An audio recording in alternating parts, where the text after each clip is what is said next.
Hi అండి, నేను మీ Sajida. Welcome to Sajida's kitchen. ఈరోజు వీడియోలో అరకప్పు బొంబాయి రవ్వతో నోట్లో వేసుకుంటే వెన్నెలా కరిగిపోయే మంచి టేస్టీ స్వీట్ రెసిపీని చూపించబోతున్నాను. చాలా సింపుల్ రెసిపీ అండి, చాలా ఈజీగా ప్రిపేర్ చేసుకోవచ్చు.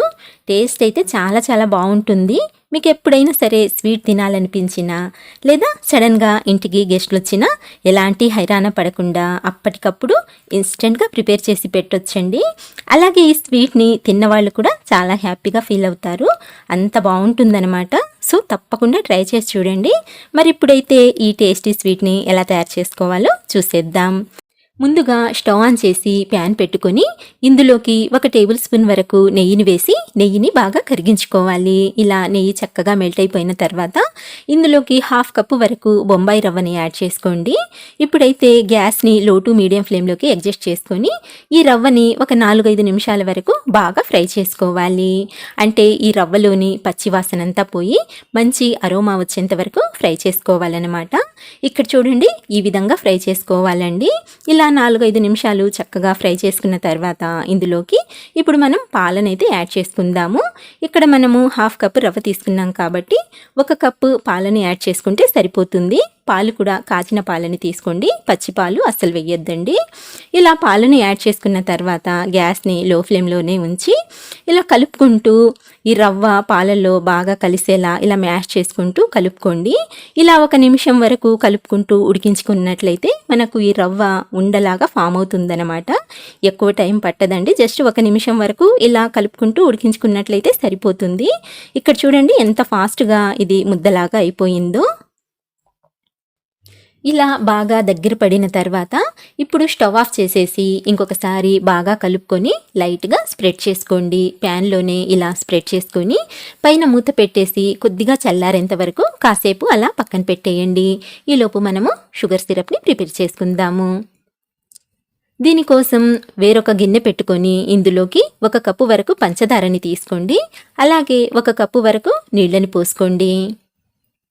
ఇప్పుడు ఇందులోకి మంచి ఫ్లేవర్ కోసం ఒక 3 యాలుకల్ని దంచుకొని వేసుకోండి. గ్యాస్ని మీడియం ఫ్లేమ్లో పెట్టుకొని ఈ పంచదారని ఇలా కలుపుకుంటూ కరిగించుకోవాలండి. పంచదార పూర్తిగా కరిగిన తర్వాత చూడండి, ఇలా ఇంకొకసారి బాగా కలుపుకొని మరో 2 నిమిషాల వరకు ఉడికించుకుంటే సరిపోతుంది. 2 నిమిషాల తర్వాత ఒకసారి పాకాన్ని చెక్ చేసుకుందాము. ఇలా మనము పాకాన్ని చెక్ చేసినప్పుడు మనకు తీగ పాకం ఏమీ రావాల్సిన అవసరం లేదండి. జస్ట్ ఇలా చెక్ చేసినప్పుడు కొంచెం జిగురుగా అనిపిస్తే సరిపోతుంది. చూడండి, ఎలాంటి తీగ ఫామ్ అవ్వట్లేదు, లైట్గా జిగురుగా అనిపిస్తుంది అనమాట. సో ఇలా ఉడికించుకున్న తర్వాత ఇప్పుడు స్టవ్ ఆఫ్ చేసేసి పాకం పైన మూత పెట్టేసి ఈ పాకాన్ని కూడా పక్కన పెట్టేసుకోండి.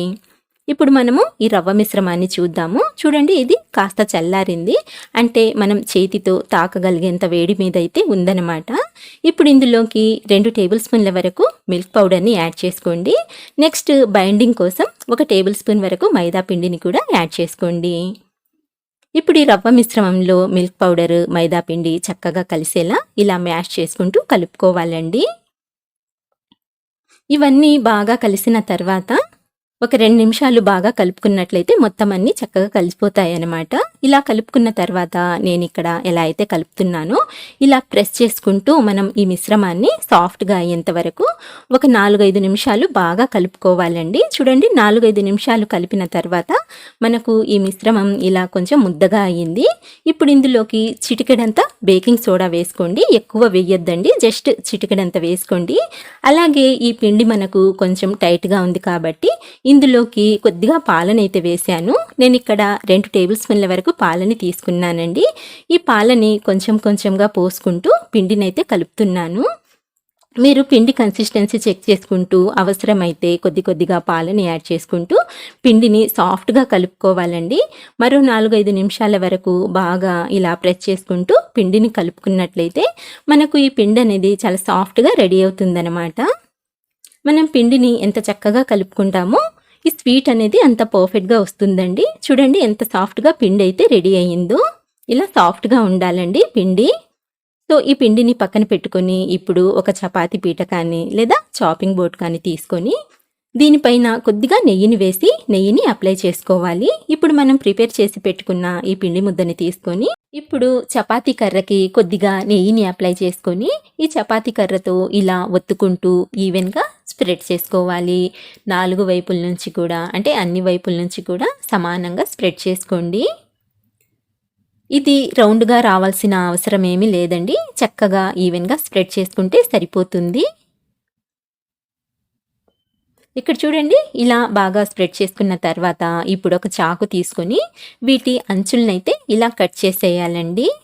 4 వైపుల నుంచి కూడా కట్ చేసుకొని ఈ ఎక్స్ట్రా పార్ట్ని తీసేయండి. ఇక్కడ చూడండి, మనకు స్క్వేర్ షేప్లో అయితే రెడీ అయిపోయింది. ఈ ఎక్స్ట్రా పార్ట్ ఏదైతే తీసామో దాన్ని రౌండ్ బాల్ లాగా ప్రిపేర్ చేసి ఇంకొకసారి ఇలానే ప్రిపేర్ చేసుకోండి, సరిపోతుంది. ఇప్పుడు దీన్ని మనము కట్ చేసి తీసుకుందాము. నేను ఇక్కడ స్క్వేర్ షేప్లో పీసెస్ లాగా కట్ చేస్తున్నానండి. మీరు కావాలనుకుంటే మీకు ఎలా నచ్చుతుందో అలా అయితే కట్ చేసుకోవచ్చు, కానీ నేను సింపుల్గా ఇలా అయితే కట్ చేస్తున్నాను. చూడండి, ఒక పీస్ తీసి చూపిస్తున్నాను. ఏమైనా క్రాక్స్ ఉంటే ఇలా అడ్జస్ట్ చేసుకోండి. అలాగే మందం కూడా ఈ మాత్రం మందం పెట్టుకుంటే సరిపోతుందండి. ఇలా ప్రిపేర్ చేసుకున్న తర్వాత వీటిని వేడి ఆయిల్లోకి వేసుకోవాలి. నేను ఫస్ట్ స్టవ్ మీద ఆయిల్ పెట్టి ఆయిల్ని బాగా వేడి చేశాను. ఆయిల్ బాగా వేడైన తర్వాత ఇప్పుడు వీటిని ఒక్కొక్కటిగా వేసుకోవాలండి. ఎక్కువైతే వేయొద్దు, జస్ట్ ఎన్ని పడతాయో ఎన్నైతే ఫ్రీగా ఫ్రై అవుతాయో అన్నింటినీ వేసుకోండి. నేను ఇక్కడ 5 వేసానండి. అలాగే వీటిని వేసిన వెంటనే కదపకూడదు. ఒక 2 నిమిషాల వరకు ఫ్రై అయిన తర్వాత ఇవి వాటంతట అవే పైకి తేలుతాయన్నమాట. అప్పుడే మనము వీటిని ఇంకొక వైపుకి టర్న్ చేసుకోవాలి. ఇక్కడ నేను కొంచెం స్పేస్ ఇస్తున్నానండి. గ్యాస్ని అయితే మీడియం టు హై ఫ్లేమ్లో పెట్టుకోండి. లో ఫ్లేమ్లో పెట్టినట్లయితే ఇవి ఆయిల్లో కరిగిపోతాయి అన్నమాట, అంటే విడిపోతాయండి. చూడండి ఎంత చక్కగా పొంగుతూ పైకి తేలాయో. ఇప్పుడు వీటిని ఇంకొక వైపుకి టర్న్ చేసుకుందాము. ఇలా ఇంకొక సైడ్కి టర్న్ చేసిన తర్వాత అటు ఇటు తిప్పుతూ మంచి గోల్డెన్ బ్రౌన్ కలర్ వచ్చేంత వరకు వీటిని ఫ్రై చేసుకోవాలండి. ఇక్కడ చూడండి ఎంత చక్కగా ఫ్రై అయిపోయాయో. ఇలా ఫ్రై చేసుకున్న తర్వాత ఇప్పుడు వీటిని ఆయిల్లో నుంచి పక్కకు తీసేసుకుందాము. మిగతా వాటిని కూడా సేమ్ ఇదే విధంగా ఫ్రై చేసి తీసుకోండి. ఇలా అన్నీ ఫ్రై చేసుకున్న తర్వాత ఇప్పుడు వీటిని షుగర్ సిరప్లోకి యాడ్ చేసుకుందాము. ఇక్కడ మనకు షుగర్ సిరప్ కూడా వేడిగా లేదండి, కొంచెం గోరువెచ్చగా ఉంది. గోరువెచ్చగా ఉంటే సరిపోతుందనమాట, ఎక్కువగా వేడిగా ఉండాల్సిన అవసరం కూడా లేదు. ఇలా అన్నీ వేసుకున్న తర్వాత ఈ షుగర్ సిరప్ని ఇలా వీటి మీద కొంచెం పైనుంచి వేసుకోండి. షుగర్ సిరప్ బాగా తగిలేలా అంతా సెట్ చేసుకొని ఇప్పుడు వీటిని పైన మూత పెట్టేసి ఒక 10 నిమిషాల వరకు పక్కన పెట్టేసుకుంటే సరిపోతుంది. ఇవైతే పాకాన్ని పీల్చుకోవటానికి ఎక్కువ టైం పట్టదండి. జస్ట్ ఒక 5 నుంచి 10 నిమిషాల వరకు అయితే సరిపోతుందనమాట. నేనైతే 10 నిమిషాల వరకు ఉంచాను. చూడండి, 10 నిమిషాల తర్వాత ఎంత జ్యూసీగా ఎంత సాఫ్ట్గా అయిపోయాయో. ఇప్పుడు నేను మీకు తీసి చూపిస్తానండి. చూడండి, నోట్లో వేసుకుంటే ఇట్టే కరిగిపోతాయండి, అంత సాఫ్ట్గా అయితే ఉన్నాయి. చాలా అంటే చాలా టేస్టీగా ఉంటుందన్నమాట ఈ స్వీట్ అయితే. ఒకసారి తప్పకుండా ట్రై చేసి చూడండి, చాలా బాగుంటుందండి.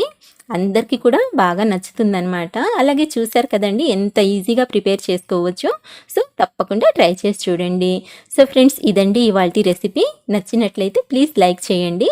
అలాగే మంచి టేస్టీ రెసిపీస్ కోసం మన ఛానల్ని సబ్స్క్రైబ్ చేసుకోండి. ఇంకొక మంచి వీడియోతో మంచి రెసిపీతో మళ్ళీ కలుస్తానండి. అంతవరకు bye. Thank you for watching.